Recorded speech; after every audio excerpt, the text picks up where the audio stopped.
and they don't have to eat grass, but they like to do it, so we let them. That's what she said. We let them, and they've got the trees and the breeze and the grass, and when it's time for them to die, they just lay down and turn into sparkles. Oh, wow. Okay? So I thought, oh, that was so powerful to me, because I love trees, and a lot of the beautiful trees that I've loved have been cut down, or now they don't do that for things that die naturally, and they don't do that for people. People do not go into the fairy gardens, but they do it for animals, even little animals like a caterpillar you're going to meet in one of the books, and they talk to me in those gardens. So when I learned about that template, I thought, okay. And I learned from Gia, who is an embodiment of Earth that comes to the council and speaks with me. She said, well, there's other things that have been stolen. There's other creatures that have been stolen, flying horses and crystals and elves and all kinds of things. And I thought, well, let's get them back. So working with Gia and Archangel Michael, and with the template that the fairies gave me, I did something that's an SBH thing. It's called Claiming Your Realm. And I said, and anybody can have that process, can do that if they know about SBH, if they've worked with an SBH practitioner. And I said, I choose that all the things that were stolen from Earth or that belong here are returned. And so things that came back would be, first of all the fairies that had been stolen. The dragons came back, because we'd killed all the dragons twice, and I could read you a little bit about that from one of my books. All the dragons came back, about 4 million dragons, flying horses, satyrs, centaurs. Gia said werewolves were not a real thing. Griffins were not a real thing, but a lot of the things that we think are mythical are really not. They just happen to be killed, or they're not on our dimension. And so if you ask me, well, why don't I see those creatures now? Well, first of all, they're not on our dimension. Gia wouldn't bring them back to be killed again, right? Or can you imagine what would happen if all of a sudden we saw flying horses flying around? How long do you think they'd be flying? Or how about dragons flying around? Yeah, right. Yeah. Yes. So she brought them back a little bit off our dimension. The dragon she brought back to the 7th dimension, and we weren't on that dimension physically yet. So, of course, energetically, we're on all the dimensions. I mean, everybody's energy is part of the big quantum soup, so it's just that our physical bodies are here in 5 and 6. Does that make sense? It does. Okay. So, talking to the dragons, and talking to the fairies, it's so wonderful. I mean, you get a peek into the lives of the fairies in these books. I mean, the one thing that was really startling to me that I found out in that I think it was book 2 or 3, there were no boy fairies at the time, and I was like, oh, well. I said, well, why not? And she said, well, I just didn't think of it. Didn't think of them when I created the girls. So I thought, well, wouldn't it be kind of nice if there were boys? And she said, well, maybe you need to ask the fairies if they're interested in that. So, can I read you a little bit, or are we going to take a break here? Well, no, we only got about 12 minutes left, but you go ahead and read for a minute. That's fine. Okay, so let me just read you this. Let's see here if I can find it. This is in the 2nd book. When I'm talking, when he has suggested, you need to ask the fairies if they're interested in boy fairies. Well, I went to the elves first, and elves are even smaller than fairies. They're only about an inch tall. And one I talked to his name was Emot. He had a teeny little voice, very tiny, and he really wasn't. He just didn't see any value in having a female elf. He just wasn't interested. So I was really kind of shot down about that. I thought, okay, well, he said he'd talk with the others about it, but it wasn't. He didn't think he couldn't imagine what he would do, with a female elf. So then they could cook dinner. That's what they can do. Yeah, right. They had good fun, have play, but the elves are, elves are really focused on the trees. That's their job is to love the trees and support the trees. So I went to Shalia's garden. I said I talked with her, and I said I talked with Gia, and I asked her if she said to ask you if you would want to have a boy fairy, and said no. So here's what Shalia said. Well, why would you have a boy fairy? They're all girls. And I told her, well, I said, well, Gia can make boy fairies, but it's not something you'd have to do. I was kind of so discouraged from the elves' reaction that I wasn't going to, insist on boy fairies. But Shalia is really thinking about it. She says, a boy fairy. And I said, I started to feel a little hopeful, and I said, because she sounded pretty intrigued by it, and I added that they might be fun. And she said, well, they would be fun to play with. And when could we get this boy fairy? and I said, well, I wasn't really sure about when, but I said, I wanted her to ask if the other fairies would be interested. But she just said, I don't know, but I want a boy fairy. I want a boy fairy. And and I asked her if she could let the other fairies know about it. She said, well, okay, I'll tell them boy fairies can come to the garden. Is that what you're saying? Are they big people, or are they our size of fairies? And I said, oh, they'll only be boys, and they'll be your size. And then she goes, but Joy, there are no boy fairies. See, fairies have existed for ever since the beginning, and never having a boy was like, hasn't been even a possibility in their reality. So they probably don't even know what a boy is. Right.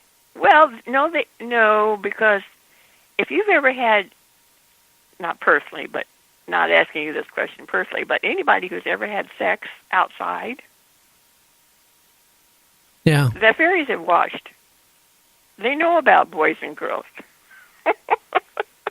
They've seen boys and girls of humans, having sex. So they know that and they've seen all the other creatures in reality. They've seen the mating and things of creatures. But she said, I believe you. I think you're wrong, but I'll talk to everybody, and we'll see if we can have them. And then I said, okay, well, I will go talk to Gia and say that she wanted to try him. But Shalia still has more questions. She says, will he like to climb trees? I said, I bet he will. He'll like to do the things that girl fairies like to do. And then she said, will he be a boy human? Because boy humans are sometimes really very mean. I said, oh, no, we won't have any mean fairies. Fairies are very nice. So he won't be like boys of the humans. He won't like to start fires.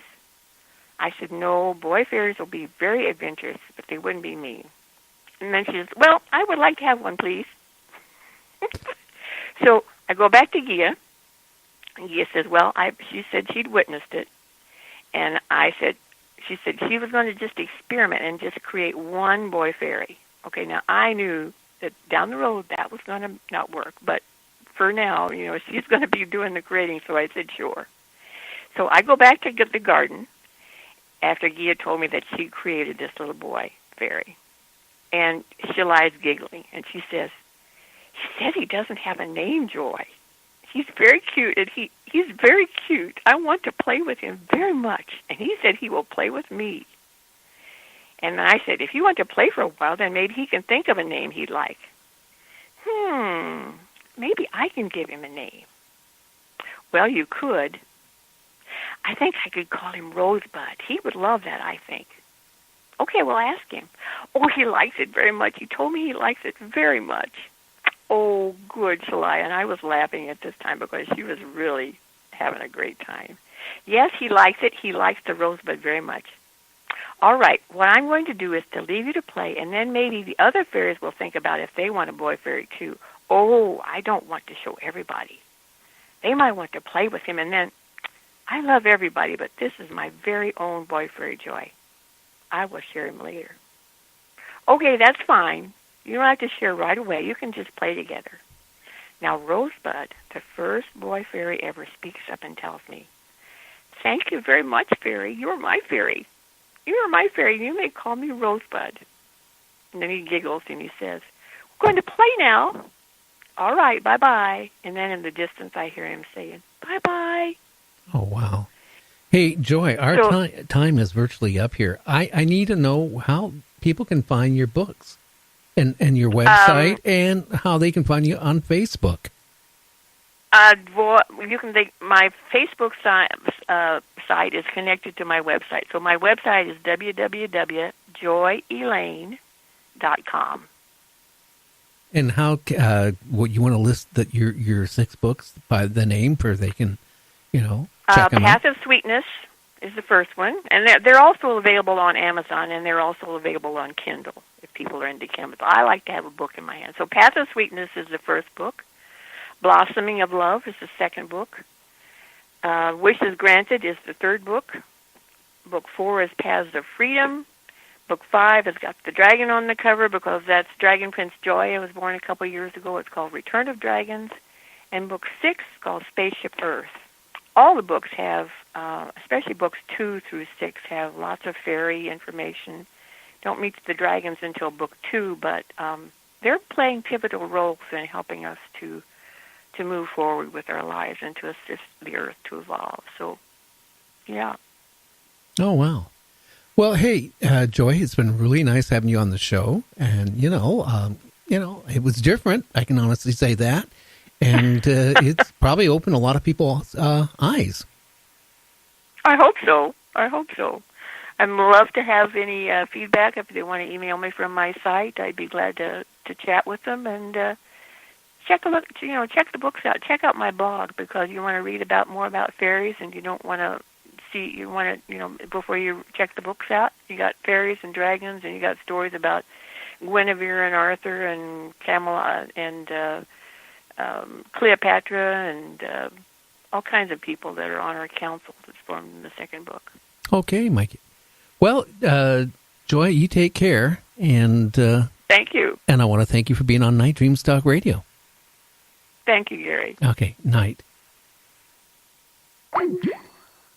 Well, going on to other things, too, they said they're getting more signals coming out from, space that, they said about 100 different signals here in August that they're now breaking up and trying to figure out, is it coming from whatever or maybe from aliens? Who knows?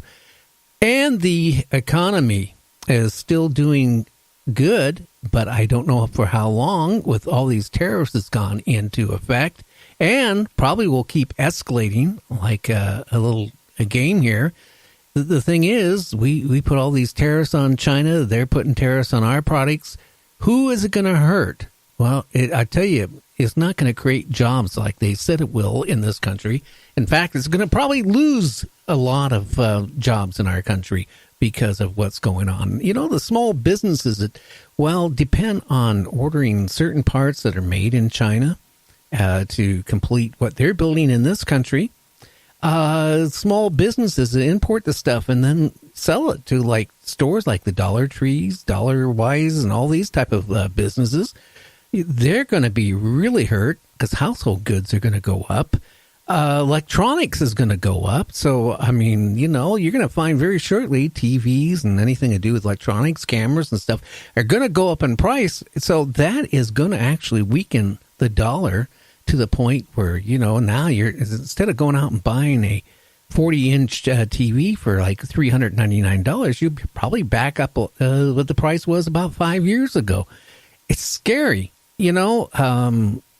I think we should have probably negotiated a lot more and taken more time before just all of a sudden throwing these tariffs on. Now, the Chinese are even contemplating to, they buy all our bonds from our country. The Treasury puts up the bonds for sale, the securities, and they're talking about flooding the market with them and dumping them. What is that going to do to our country when people all of a sudden, demand payment for all these securities that has been sold, and we're not going to be able to back it up? I think this thing is going to escalate. I just hope it doesn't, but it's my feeling. I don't know what your feeling is about it, but I think, I don't know. Could it be a downer to our economy in 2019? I think maybe you'll start seeing after the first quarter that our economy is going to start slipping because of what's going on. Let's face it, your wages aren't going to go up. And now it's